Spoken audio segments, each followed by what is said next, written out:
సమర్థ సద్గురు సాయినాథ్ మహారాజ్కి జై. సాయి భక్తులందరికీ నమస్కారం అండి. మన సాయినాథుని దయ వల్ల అందరూ సంతోషంగా ఉండాలి అని మనస్ఫూర్తిగా ఆశిస్తూ ఈ వీడియో స్టార్ట్ చేస్తున్నాను. ఇక ఈరోజు వీడియోలోకి వెళ్ళబోయే ముందు అందరికీ హ్యాపీ థర్స్డే అండి. గురువారం శుభాకాంక్షలు. మన బాబా ఆశీస్సులు ప్రతి ఒక్కరికి ఉండి అందరి కోరికలు తీరి అందరూ సుఖశాంతులతో ఆయన అనుగ్రహంతో ఉండాలని మనస్ఫూర్తిగా కోరుకుంటూ మరొకసారి గురువారం శుభాకాంక్షలు. ఇక ఈరోజు మనకు బాబా గారు అందిస్తున్న సందేశం ఏంటి అంటే, బిడ్డ, సమస్యలన్నీ చుట్టుముట్టినా నా సాయి నాతో ఉన్నారనే ధైర్యంతో నువ్వు ముందుకెళ్తున్నావు. ఈ సాయి మాటలు ఎన్నో విని నీ మనసులో ఉన్న బాధను కొంచెం కొంచెం దూరం చేసుకుంటున్నావు. ఈ సాయి మీద నమ్మకంతో నీకున్న బాధను మరిపించేలా నీకై నువ్వు ఆనందాన్ని కొని తెచ్చుకుంటున్నావు. అలాంటి ఆనందాన్ని నీకు స్థిరత్వం చేయటానికి, శాశ్వతత్వం చేయటానికి నేను ఎప్పుడూ ముందుంటాను తల్లి. నువ్వు కోరుకున్నది ఆలస్యం అవుతుందే అని నువ్వు దిగులు చెందవలసిన అవసరం లేదు. బాబా ఎన్ని రోజులు ఎదురు చూసేది అనే ఒక అసహనం నీలో వచ్చినా దాన్ని ఎప్పటికప్పుడు రూపుమాపుతూ ఉన్నావు. తప్పకుండా నా సాయి నాకు అండగా ఉంటాడు, నేను కోరుకున్నది తప్పకుండా చేస్తారు అని. బిడ్డ, ఇప్పుడు చెబుతున్నాను విను. నెల రోజుల్లో నువ్వు ఏదైతే కోరుకున్నావో అది తప్పకుండా తీరిపోతుంది. ఇంకా పెద్ద కోరికైతే దానికి మొదటి అడుగు పడబోతుంది. ఇకపై అంతటా నీకు విజయమే కలుగుతుంది.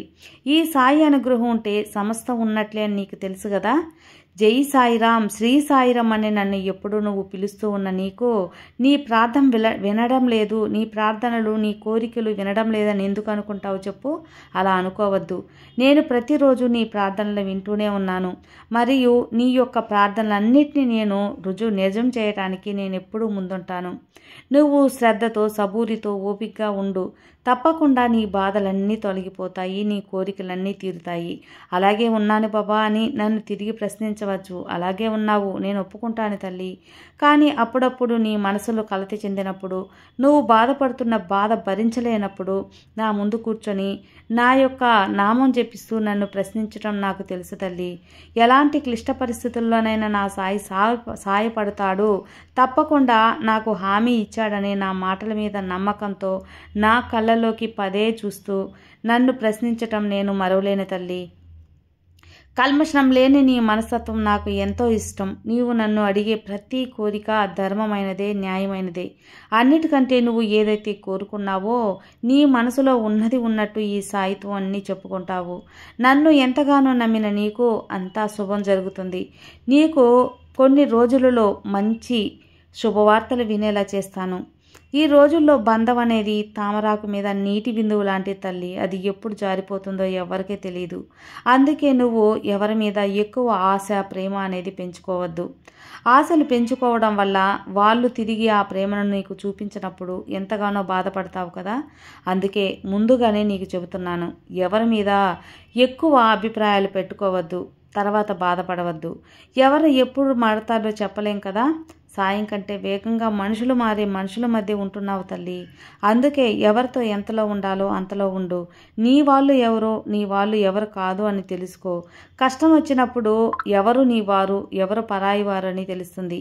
అప్పుడు కొంచెం గమనంగా ఆలోచించు. ఎవరితో నువ్వు శాశ్వతంగా సంతోషంగా ఉండగలవు అని నీకే అర్థమవుతుంది. నేను దారి మాత్రమే చూపగలను, కానీ నడవలసింది నువ్వే కదా. ఆ నడిచే అడుగుల్లో చూసి చూసి వేయి. బాబా దారి చూపాడు, ఆ దారంతా పరిగెడదామంటే ఎలా చెప్పు. ఆ దారిలో కూడా నువ్వు చూసి చూసి అడుగు వేయాలి. కానీ ఎలాంటి పరిస్థితుల్లో కూడా నీ ధైర్యాన్ని వదలవద్దు, దేనికి కూడా చింతపడవద్దు. నువ్వు బాగుంటావు బిడ్డ. నువ్వు ఈ దయనీయుడైన ఈ ఫకీరు నిన్నెప్పుడు రక్షిస్తూ ఉంటాడు. అలాంటప్పుడు నీకు దేనికి కొరత అనేదే ఉండదు. నువ్వు కోరుకున్న కోరిక, నీ సంకల్ప బలం చాలా గొప్పది. దాని ముందు ఎవరు ఎన్ని నిన్ను కృంగదీయాలనుకున్నా అవి ఏమీ నిన్ను అంటనివ్వకుండా చూసుకోవటం కూడా ఈ సాయి బాధ్యతే. సాయి సాయి అనే నామాన్ని నన్ను ఎప్పుడు పదే పదే స్మరిస్తూ నన్ను నిష్కల్మషమైన మనసుతో నన్ను వేడుకుంటావు కదా. నన్నే నమ్ముకున్న వారిని నేను ఎలా వదిలిపెడతాను చెప్పు. వాళ్ళు నీ దేని గురించి కూడా భయపడని అవసరం లేదు. నా భక్తులు అడిగినవన్నీ ఇస్తూనే ఉంటాను. నేను ఇవ్వవలసింది వారు అడిగేంత వరకు ఇస్తూనే ఉంటాను. వాళ్ళు అడిగినంత ఇస్తాను. వాళ్ళకి ఏది ఆపద లేదు అనుకుంటే అంతవరకు ఇస్తూనే ఉంటాను. అమ్మా, అయ్యో, నా జీవితంలో వెనక్కి తిరిగి చూసుకుంటే పూర్తి కష్టాలే ఉన్నాయి, నేను సుఖం అనేది అనుభవించనా అనుకుంటున్నావు కదా తల్లి. భగవంతుడు కష్టాలు ఇస్తూ నిన్ను నిర్లక్ష్యం చేస్తుంటాడని ఎందుకు అనుకుంటావో చెప్పు. నిన్ను నీ మీద ఒక కంట కనిపెట్టి నిన్ను ఎప్పుడు పదే పదే గమనిస్తూ ఉండబట్టే నీకు ఈ యొక్క కష్టాలైనా బాధలైనా వస్తున్నాయి. అవన్నీ కూడా భగవంతుడి అనుగ్రహమే. బాబా, నన్ను అనుగ్రహిస్తున్నానంటే, నాకు బాధలు ఇస్తున్నానంటే అది అనుగ్రహం ఎలా అవుతుంది బాబా అని నువ్వు నన్ను ప్రశ్నిస్తున్నావు కదా తల్లి. బిడ్డ, నిజానికి భగవంతుడు నీతోనే ఉంటాడు. ఎవరైతే కష్టాలను తట్టుకోగలరో వాళ్ళకి మాత్రమే కష్టాలు ఇవ్వగలడు. కష్టాలు తట్టుకోలేని వారికి కష్టాలు ఎందుకు వస్తాయి చెప్పు. కానీ నిజానికి భగవంతుడు నువ్వు చేసే విధంగా నువ్వు చేసే పనులకు రక్షించుకుంటూనే ఉంటాను. నీకు ఎప్పుడు శిక్షణ రక్షణ అన్నీ ఈ సాయి అని గుర్తుంచుకో. దేవుడి పట్ల నమ్మకం ఉంచు. ఎట్టి పరిస్థితుల్లో నమ్మకాన్ని ధైర్యాన్ని పోగొట్టుకోవద్దు. తోటి వారికి మంచి మాత్రమే తలువు. నీకు కూడా భగవంతుడు మంచి చేస్తాడు. వారిలో చెడులో ఉన్న లక్షణాలను పట్టించుకోవద్దు. ఎందువల్లంటే నా అనుకున్న బంధంలో చెడు లక్షణాలున్నా వాటిని సవరించుకోవాలి తప్పితే వదిలి వెళ్ళకూడదు. నీకు మంచిగా ఉన్నామా లేదా అనేది మాత్రమే చూసుకో. ఎవరు నీతో మంచిగా ఉంటున్నారు, ఎవరు నటిస్తున్నారు అనేది తెలుసుకో. నువ్వు పరీక్షించుకుంటూ సమీక్షించుకుంటూ సన్మార్గంలో సాగిపోవాలి. అంతేకాని ఏదో కష్టం వచ్చిందని అడ్డదారిలో మాత్రం ఎప్పుడూ వెళ్ళకూడదు. నీ జీవన లక్ష్యం అంతటా ఆ పరమాత్మ ప్రేమించడం, అందులో ఆ లయ శరణుడు అవటమే, నన్ను శరణాగతి పొందడమే నీ యొక్క ముక్తికి మార్గం. కాబట్టి నీ యొక్క కష్టాలు అన్నీ నా పాదాల చెంత వదిలిపెట్టి నువ్వు నిశ్చింతగా ఉండు. నా దర్శన ప్రవేశానికి ద్వారం అవసరలేదు తల్లి. నాకు ఆకారం రూపం ఏమీ లేదని నీకు తెలుసు కదా. ఎప్పుడూ నీ నీడలా ఉంటాను. నాపై భారం వేసి నన్ను నిరంతరం ధ్యానిస్తూ నాలో లీనమైన వారికి వారి శరీరాలు ఆరోగ్యంగా ఉంచడమే నా బాధ్యత. వ్యాపారాలన్నీ మంచి లాభాలు ఇవ్వడమే నా యొక్క తీర్పు. అదేవిధంగా కోరిన కోరికలు తీర్చడమే ఈ సాయి లక్ష్యం. నేను నడిపించేది నిన్ను, నువ్వు నడిచేది అంతా సూత్రధారిని నేనే తల్లి.